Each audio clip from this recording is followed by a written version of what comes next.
பிச்சை பாத்திரம் ஏந்தி வந்தேன் ஐயனே என் ஐயனே. யாமொரு பிச்சை பாத்திரம் ஏந்தி வந்தேன் ஐயனே என் ஐயனே. பிண்டம் என்னும் எலும்பொடு சதை நரம்புதிரமும் அடங்கிய உடம்பு எனும் பிச்சை பாத்திரம் ஏந்தி வந்தேன் ஐயனே என் ஐயனே. பிண்டம் என்னும் எலும்பொடு சதை நரம்புதிரமும் அடங்கிய உடம்பு எனும் பிச்சை பாத்திரம் ஏந்தி வந்தேன் ஐயனே என் ஐயனே. வணக்கம் மக்களே, மற்றும் ஒரு உதவும் கரங்கள் நிகழ்ச்சியூடாக உங்கள் அனைவரையும் இந்த மாலை பொழுதில் சந்தித்திருக்கின்றேன். வாரம் உங்களுக்காக புதன்கிழமை ஆனாலே சொன்னால் இந்த மாலை நேரத்தில் உதவும் கரங்கள் நிகழ்ச்சி ஒவ்வொரு இல்லங்களையும் தேடி வந்துவிடும். கட்டாயம் நாங்கள் எத்தனையோ விடயங்கள், எத்தனையோ நிகழ்ச்சிகள், எத்தனையோ சம்பவங்களை வாழ்க்கையில கடந்து கொண்டிருக்கிறோம். அதுல வறுமை என்பதும் பல மக்களை துரத்தக்கூடியதாக இருக்கிறது. அதன் ஒரு எதிர்பார்ப்பாகவே எங்களுடைய உதவும் கரங்கள் நிகழ்ச்சி நாங்கள் உங்களுக்காக ஒவ்வொரு கிழமையும் கொடுத்து கொண்டிருக்கின்றோம். ஒவ்வொரு விதமான மக்கள், வறுமைக்குட்பட்ட மக்களை உங்களுக்காக இந்த நிகழ்ச்சி மூலமாக நாங்கள் அடையாளப்படுத்தி வருகின்றோம். அவர்களுக்கான உதவிகளை எங்களுடைய அன்பான உறவுகள் வழங்கி கொண்டிருப்பது இன்று வரைக்கும் எங்களை பெருமைப்படுத்தக்கூடியதாக இருக்கிறது, எங்களுக்கு சந்தோஷம் அளிக்கக்கூடியதாக இருக்கிறது. ஏதோ ஒரு வகையில் ஏதோ ஒரு உதவியை இன்று வரைக்கும் எங்களுடைய அன்பான சொந்தங்கள் செய்து கொண்டுதான் இருக்கிறார்கள். அந்த வகையில் எங்களுடைய உள்நாட்டு சொந்தங்களுக்கும் மற்றும் புலம்பெயர் தேசத்தில் இருக்கக்கூடிய எங்களுடைய அனைத்து சொந்தங்களுக்கும் இந்த நிகழ்ச்சி வாயிலாக மீண்டும் நன்றிகளையும் வாழ்த்துக்களையும் கூறிக்கொண்டு இன்றைய நாளிலும் உதவும் கரங்கள் நிகழ்ச்சியோடாக நாங்கள் வருகை தந்திருக்கக்கூடிய இடமாக அராலி மத்தி பகுதிக்குத்தான் கடந்து வந்திருக்கின்றோம். இந்த இடத்தில் அநேகமாக பல வருடங்களாக நாங்கள் பல்வேறுபட்ட குடும்பங்களை அடையாளப்படுத்தி வருகின்றோம். அந்த வகையில் இன்றைய நாளிலும் அவ்வாறு தான் ஒரு குடும்பத்தை உங்களுக்காக நாங்கள் அடையாளப்படுத்த கடந்து வந்திருக்கின்றோம். இந்த காணொலியை முழுமையாக பாருங்கள். முழுமையாக பார்த்துவிட்டு இவர்களுக்கு உதவ முடியுமா என்று சொல்லி நீங்கள் முடிவெடுத்து அதற்கு பிற்பாடு உங்களுடைய உதவிகளை வழங்கக்கூடும் என்பதை கூறிக்கொண்டு இன்றைய நாளிலும் உங்களுக்காக ஒரு குடும்பத்தை அடையாளப்படுத்த காத்து கொண்டிருக்கோம். இப்ப நாங்க அவர்களை சந்திக்கலாம் வாங்க. என்ன மக்களே, இன்றைய நாளிலும் எங்களுடைய உதவும் கரங்கள் நிகழ்ச்சியூடாக நாங்கள் ஒரு குடும்பத்தை அடையாளப்படுத்த போகின்றோம்னு சொல்லி ஆரம்பத்திலே உங்களுக்கு நான் சொல்லியிருந்தேன். இன்றைய நாள் நாங்கள் சந்திக்க போறவங்க கொஞ்சம் விசித்திரமா இருக்கிறாங்கன்னு தான் சொல்ல முடியும். விசித்திரம்னு சொன்னா வாழ்க்கையில எல்லாருக்கும் மாற்றம் வர்றது வளமைதான். ஆனால் எத்தனையோ பிள்ளைகளை பெற்று இப்ப இறுதியிலையும் தான் தன்னை பாதுகாக்க வேண்டும் என்ற ஒரு கட்டத்துக்குள்ள ஒரு ஐயா தள்ளப்பட்டிருக்காரு. அதுக்கு என்ன காரணம்? இவருடைய ஆரம்ப கால வாழ்க்கை எவ்வாறு இருந்தது? இப்போது அவருக்கு எந்த தொழில் மூலமாக வருமானம் கிடைக்கிறது? இப்ப தற்போது அவருக்கு என்ன தேவைப்படுகிறது என்பது தொடர்பாகத்தான் எங்களுடைய உதவும் கரங்கள் நிகழ்ச்சி இன்றைய நாளிலும் கடந்து செல்ல காத்து கொண்டிருக்கிறது. இன்றைய நாளில் எங்களோடு இணைந்து கொண்டிருக்கின்றார் சிவனடி ஐயா. அவரோடு தான் நாங்கள் நிகழ்ச்சியோடாக கதைக்க போகின்றோம். அவர் எல்லாமே தனக்கு பிரச்சனையாக இருக்கிறது, எல்லாம் பிரச்சனை, இதுல நான் என்ன தீர்வு சொல்றது என்பது அவருக்கு தெரியாம இருக்கு. அந்த சந்தர்ப்பத்துல இப்ப நாங்க ஐயாவோட கதைக்கலாம் அவர்களுக்கு என்ன பிரச்சனை, என்ன தேவைப்படுகிறது என்பது தொடர்பாக. வணக்கம் ஐயா. வணக்கம். வணக்கம். இன்னைக்கு எங்களோட உதவும் கரங்கள் நிகழ்ச்சியோடாக உங்களை சந்திச்சிருக்கிறோம். சரி, உங்களை பற்றின ஒரு அறிமுகம் சொல்லுங்க ஐயா. யார் இருக்கிறீங்க? உங்களோட வீட்டை யார் இருக்கிறீங்க? நான், என்ற மகள், நானும் 2 பேரும் தான் நம்ம இருக்கிறோம். அப்போ இருந்த பிறகு அவள் சமைக்க கொள்ள மாட்டான். அப்படியே இப்போ சமைக்க துவங்கினா அப்படியே விட்டுட்டாலும் போடுவோம். அப்போ பிறந்தாளுகள் ஒன்றும் செய்ய மாட்டான். அப்போ நாங்கள் பானைத்தான் சாப்பிட்டு கொண்டு இருக்கிறோம். இப்போ 1 மாத காலம் அப்படி நடக்குது. அவள் ஆக கூடி போச்சு. பெருத்த ஊசி இண்டாக்கி போட்டவை தெல்லிப்பள்ளையிலிருந்து தான் நம்ம போடுறது. அப்படி சரியான ஒன்றும் கையால் எடுக்க இல்லாது அவ்வளோ கட்டத்தில் நம்ம இருக்கிறோம். நான் அந்த பிள்ளையன் பார்க்க வேணும். இந்த 38 வயது அம்மா அப்போ இருக்கிற பிள்ளைக்கு கடைசிக்கு அவள்லாம் கடைசி. 38. அப்ப இப்ப அவ பிறந்ததுல இருந்தே அப்படித்தானோ? என்ன இதேதான் நம்ம வந்தோம். ஒரு 30 வரையும். 30 வருஷமா? 8 வயசு 8-9 வயசுலயே சரி, வந்ததுக்கு என்ன காரணம்? அது என்னன்னு தெரியல அம்மா. என்ன மாதிரின்னு தெரியல. எங்களோட இதுலேயே ஒன்றும் இல்லை அப்படி. என்ன மாதிரி வந்ததோ தெரியல அம்மா. அப்படியே சரி, ஐயாக்கு மொத்தம் எத்தனை பிள்ளையா? 10 பிள்ளைய. 10 ஆ. சரி, 10 பேர்ல ஆம்பளை 7 ஆம்பளை பிள்ளையம்மா. 7 மோசம் போட்டுது. இப்போ இருக்கிறது உண்டு, அதோட 8 ஆம்பளை பிள்ளை. அவன் பலாலியில் செய்திருக்கிறான். கல்யாணம் ஆ, பண்ணி அவனுக்கு இப்போ 45 வயது. உங்களை பார்க்க வாரே இல்லையே என்ன உங்களோட மகன்? இதேல அவரும் எங்கே அம்மா சும்மா அந்த மேசன் கூது அதில் விளைச்சி பிள்ளைகள் 2 பிள்ளைகள். ஒரு ஆம்பளை பிள்ளை மூத்தது, ஒன்று பொம்பளை பிள்ளை. அதே பார்க்கணும் எனக்கு இந்த ஒன்றுமெண்டா என்னம்மா செய்கிறேன். உங்களுக்கு வந்தா என்ன உதவி செய்வார் மகன்? அவர் வந்த வார நேரம் என்னம்மா சும்மா தான் வருவேன் கையை விதிச்சு கொண்டு என்னை கொண்டு வாங்க. நான் தானம்மா இந்த கையடித்து இந்த பெண்ணங்களை விளைச்சி சார்புக்கு காசு கட்ட போகணும், மட்டைக்கு காசு கட்ட போகணும், நேருக்கு காசு கட்ட போகணும். ஒரு நேரமாக 25 ரூபா. அப்போ பாருங்க, ஒரு கடாத்துக்கு 65,000 போகணும். அப்படி இதில் தான் நம்ம வாழ்ந்து இருக்கிறேன். நான் என்ற கையடிச்சு இதுவர காலம் 50ஆம் ஆண்டு பிறந்த நான். இப்போ 72, 73, 74 வயது கிட்டத்தட்ட வந்துட்டது. 50ஆம் ஆண்டுன்னா பாருங்க அம்மா கணக்கு. அப்படி செய்து கொண்டு இருக்கிறேன். எனக்கு பிழைத்த வேலை செய்யலாம்மா. இதுகளும் இந்த நேர் வேலை பெரியதான். என்ன செய்கிறோம் செய்யத்தான் வேணும் அம்மா. அதுகள் என்றால் தான் எங்களுக்கு கொஞ்சம் காசு வரும். மற்றபடி சும்மா ஊழியில் செய்கிறது அது சின்ன வேலைக்கு கொஞ்சம் கொஞ்சம் காசு தான். இது நேரண்டாம்மா நாங்கள் உழைச்சி போடுவோம். எனக்கு 1 லட்சம் ரூபா காசு உதவி செய்யலாம் இருந்தால் நான் அதை கொண்டு 15 வருஷம் அதை கொண்டு செய்விப்பேன். அப்படி செய்வேன் அம்மா. அதில் வாரத்தை எடுத்து அதோட சேர்த்து எழுதி செய்தமே. இப்போ இந்த மனைவியின் இது இப்படி தான் நம்ம உழைச்சி போட்டு வச்ச காசு 500, 200, 300 85,000 சேர்த்து வச்சு ஒரு மாதம் ஆஸ்பத்திரியில் வச்சேன்னா 4 வச்சு தான் மாற்றினேன். ஒரு இடவுக்கு 150 ரூபா, ஒரு பகலுக்கு 150 ரூபா, 300 ரூபா கட்டிக்கிறது. ஒரு நாளைக்கு வெள்ளன்னா போவேங்க ஆஸ்பத்திரி 300 ரூபா காசு கொண்டு போவோம். இப்போ அப்படி இல்லையம்மா. இப்போ ஒத்தி இடவுக்கு 300 ரூபா உப்பா. அப்படி நடக்குதம்மா. பேருந்து செட்ட வீட்டு கிலோவுக்கு அது பார்த்தேன். சேர்ந்து 31 கிலோவு மகன் பார்த்தார். சேர்ந்து இப்போ வருஷத்து வருஷம் 1 வருஷத்து வருஷம் அதை நான் அங்கே நினைக்க பூச்சிகளும் கட்டி அப்படி செய்து ஒரு கொஞ்சம் பேருக்கு சொல்லி சமைச்சு கொடுத்ததம்மா. இந்த இதை பண்ணந்தான் நம்ம அதே இல்லை. நீங்கள் வீட்டை வந்து பாருங்க, ஒவ்வொரு சாமான் கிடக்கணும் விளைச்சி வச்சிருக்கிறோம். மன்னாருக்கு பள்ளிக்கு ஒரு கடைக்கு கொண்டு போக ஒரு பேங்கில் இருக்கிற ஒரு அம்மா வீட்டை வந்து பார்த்து எல்லாம் அளவுகள் சொல்லி எல்லாம் விளைச்சி வச்சிருக்கிறேன் நம்ம. இன்னும் ஒரு மூடற்பட்டி 5, சும்மா பட்டிக்கு 5 செய்ய வேணும். இப்படி பட்டிகள் அது 10 செய்தால் இடியப்பத்தோட்டு சேர்த்து போட்டு கொடுத்து விடாம அப்படி செய்து கொண்டு இருக்கிறேன் நம்ம. எனக்கு மேரியில் இருக்க இடமில்லை.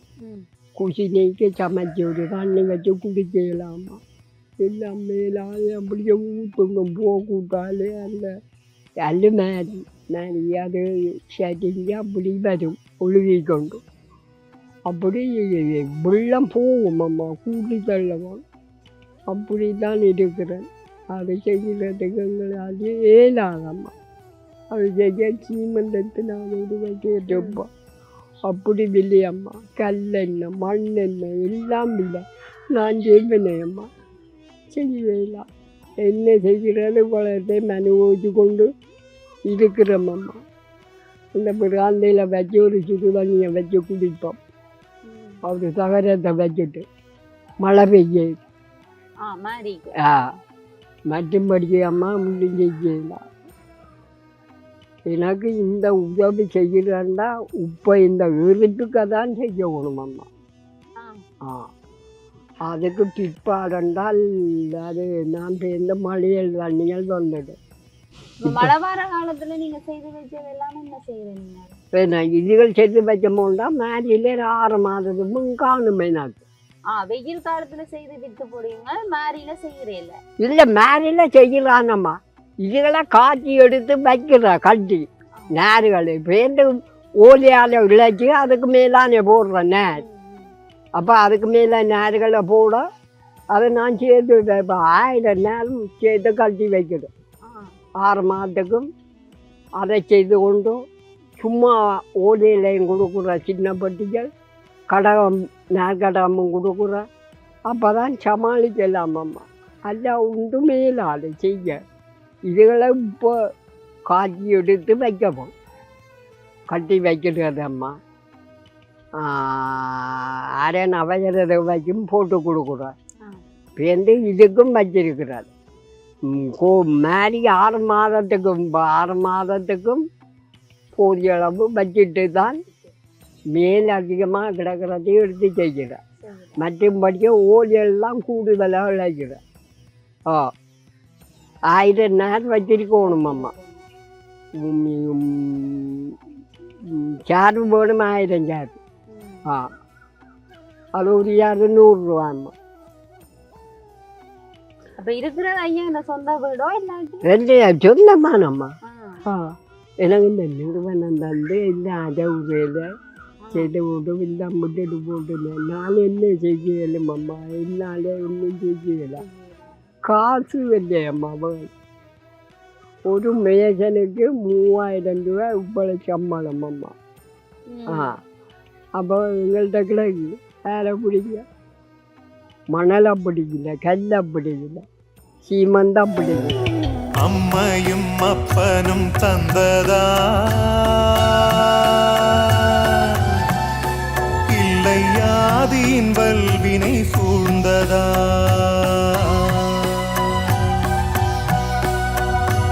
அம்மையும் அப்பனும் தந்ததால் இல்லை ஆதியின் வல்வினை சூழ்ந்ததா? இம்மையை நான் அறியாததா?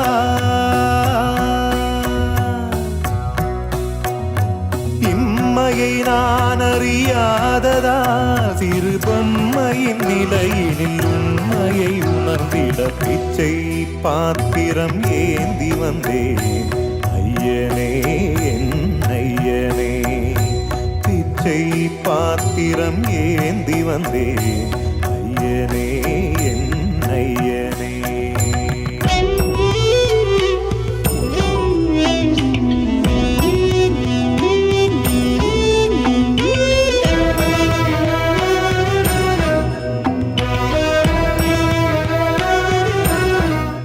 என்ன செய்யலாம் நாங்கள்?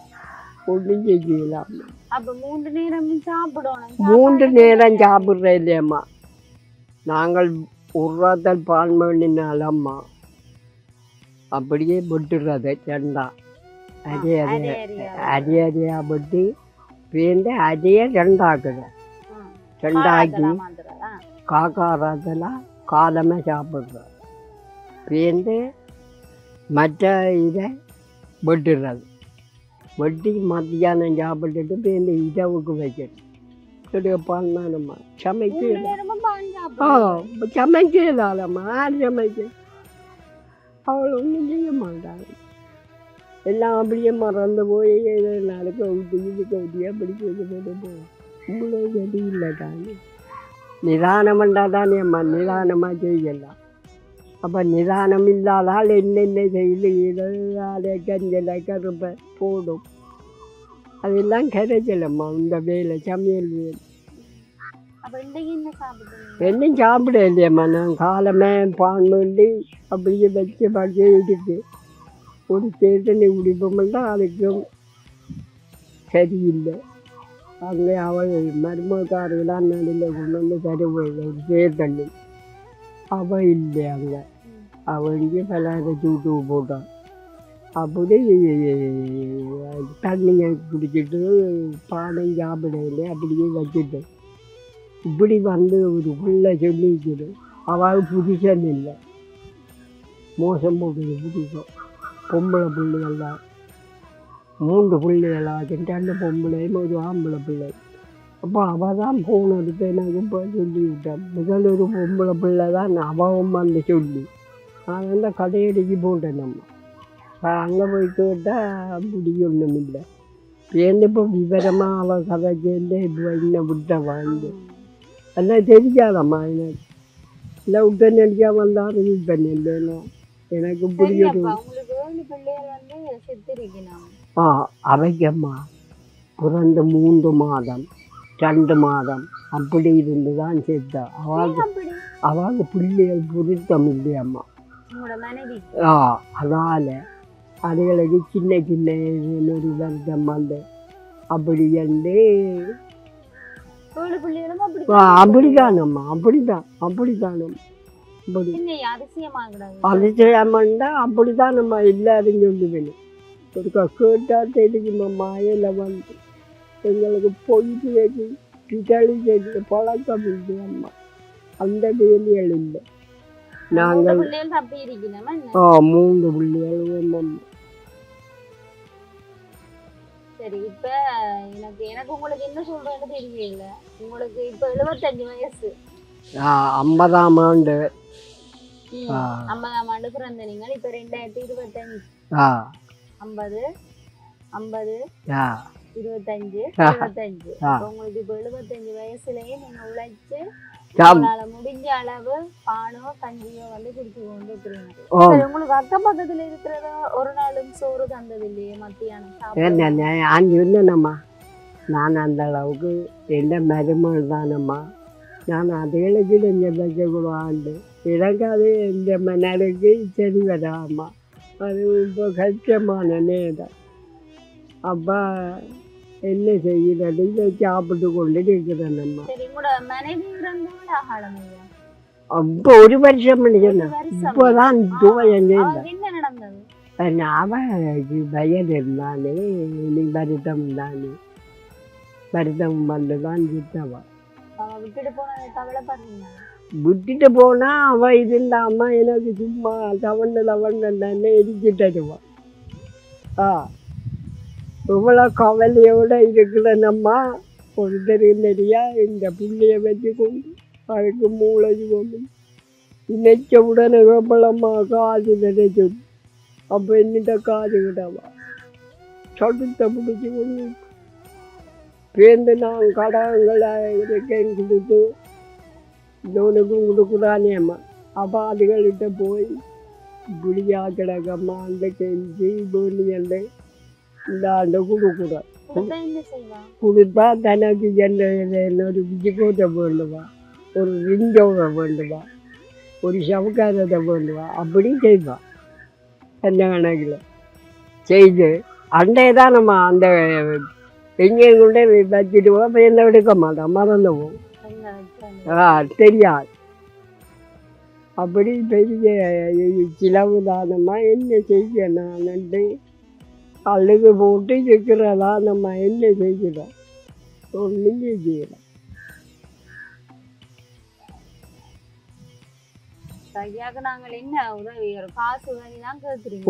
எனக்கு அதுதானம்மா வேணும். நானும் 50 பனைக்கும் கொண்டே காசை கட்டி அதை வீட்டுக்காரனுக்கு 250 ரூபாய்மா ஒரு பனை வெட்ட. அப்போ 50 பனையும் போட்டு இத்தனை 2 பேருங்க கணக்கு இவ்வளோ காசு பெருதம்மா. 50க்கு பாருங்க, 50 பனையும் 100 ரூபா படி பாருங்க. பேருந்து 8 பேர் வேணுமம்மா. அந்த நேர் சீவா 8 கூலி வேணும். அது ஒரு ஆளுக்கு 2500 ரூபா. அப்படி என்ன செய்யலும் என்னால் கொடு அதுகளை செய்தாலம்மா நான் உழைச்சி போகணும்.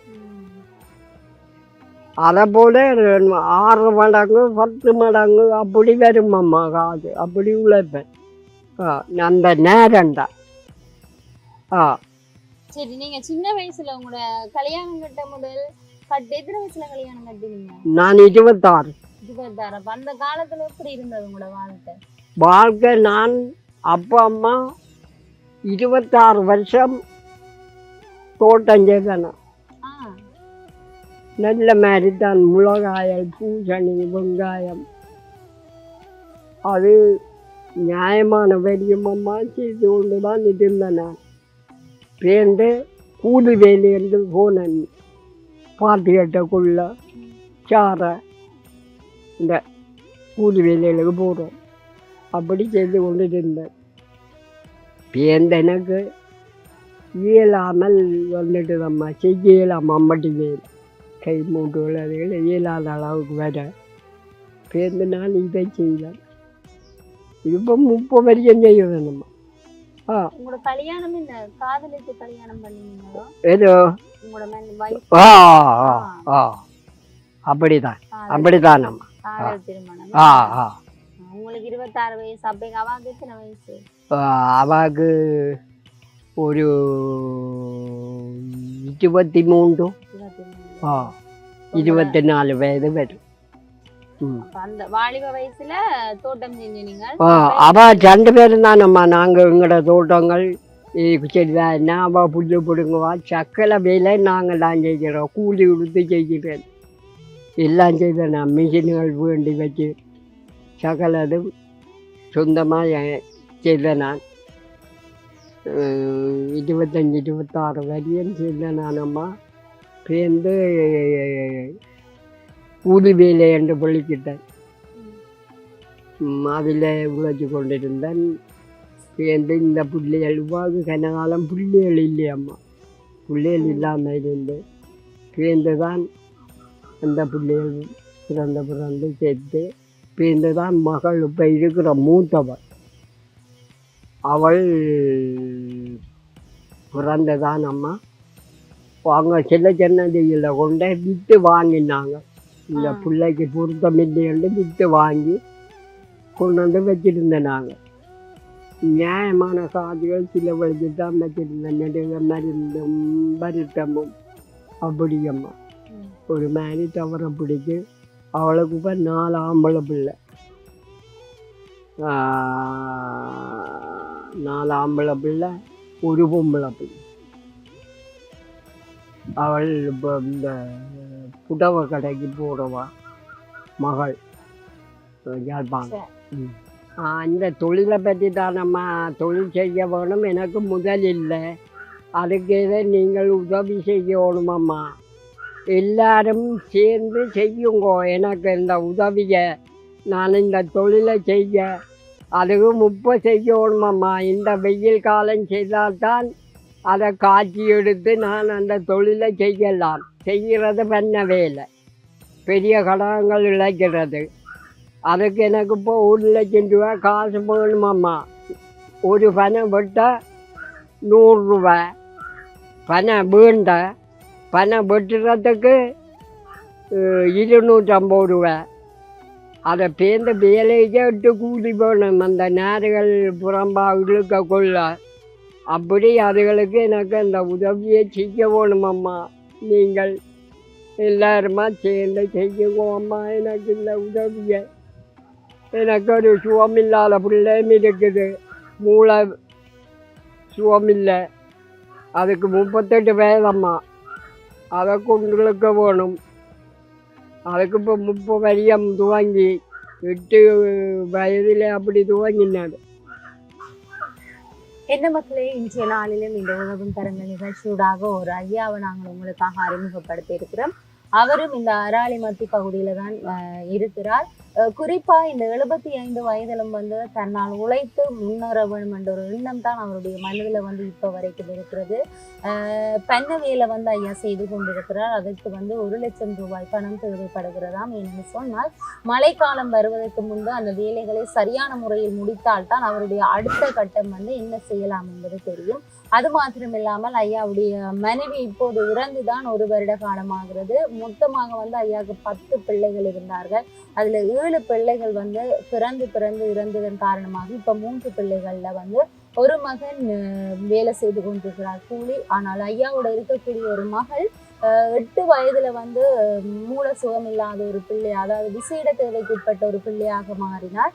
இப்போது வந்து 38 வருஷம் தெல்லிப்பளை வைத்தியசாலையின் மூலமாக வந்து அந்த அக்காவுக்கு வந்து ஊசிகள் போடப்பட்டு கொண்டிருக்கிறது. இருந்தாலும் வந்து இந்த இயலாத வயதிலும் வந்து இந்த தள்ளாடும் வயதிலும் வந்து அந்த பிள்ளையோடு வீட்டுல இருந்து 3 வேளையும் வந்து பானை மட்டுமே வந்து உணவாக உட்கொண்டு இருக்கக்கூடிய ஒரு குடும்பமாக இவர்கள் இருக்கிறார்கள். தனக்கு சாப்பாட்டுக்கு அது இதுன்னு சொல்லி எந்த ஒரு உதவியும் ஐயா கேட்கல. தான் செய்யக்கூடிய தன்னுடைய அந்த வேலைக்கு தேவையான பணத்தை தான் அவர் மீண்டும் கேட்டிருக்கிறார். இந்த நிகழ்ச்சியை முழுமையாக பாருங்கள். முழுமையாக பார்த்து இந்த நிகழ்ச்சி மூலமாக ஐயாவுக்கு கட்டாயம் நீங்கள் உதவிகளை வழங்க வேண்டும் என்று சொல்லி நிகழ்ச்சியூடாக கூறிக்கொண்டு இன்றைய நாளிலும் இந்த மாலை பொழுதில் உதவும் கரங்கள் நிகழ்ச்சியூடாக ஒரு குடும்பத்தை அறிமுகப்படுத்திய மன திருப்தியோடு நானும் நிகழ்ச்சியை முடிக்கிற நேரம் வந்தாச்சு. தொடர்ந்தும் டான் தமிழொலி நிகழ்ச்சிகளோடு இணைந்து கொள்ளுங்கள் என்பதை கூறிக்கொண்டு உங்களிடத்திலிருந்து விடைபெற்று செல்லும் நான் ஈஸ்வரன் சுரேகா. நன்றி. அத்தனை செல்வமும் முன்னிடத்தில் நான் பிச்சைக்கு செல்வது எவ்விடத்தில்? அத்தனை செல்வமும் முன்னிடத்தில் நான் பிச்சைக்கு செல்வது எவ்விடத்தில்? வெறும் பாத்திரம் உள்ளது என்னிடத்தில், அதன் சூத்திரமோ அது உன்னிடத்தில். ஒரு முறையா இருமுறையா பல முறை பல பிறப்பெடுக்க வைத்தாய். புதுவினையா பழவினையா கணம் கணம் தினம் என்னை துடிக்க வைத்தாய். பொருளுக்கு அலைந்திடும் பொருளற்ற வாழ்க்கையும் துரத்துதே. உன் அருள் அருள் அருள் என்று அலைகின்ற மனம் இன்று பிதற்றுதே. அருள் விழியால் நோக்குவாய், மலர்பதத்தால் தாங்குவாய். உன் திருக்கரம் என்னை அரவணைத்துனதருள் பெற பிச்சை பாத்திரம் ஏந்தி வந்தேன். ஐயனே என் ஐயனே, பிண்டம் என்னும் எலும்பொடு சதை நரம்புதிரமும் அடங்கிய உடம்பு எனும் பிச்சை பாத்திரம் ஏந்தி வந்தேன்.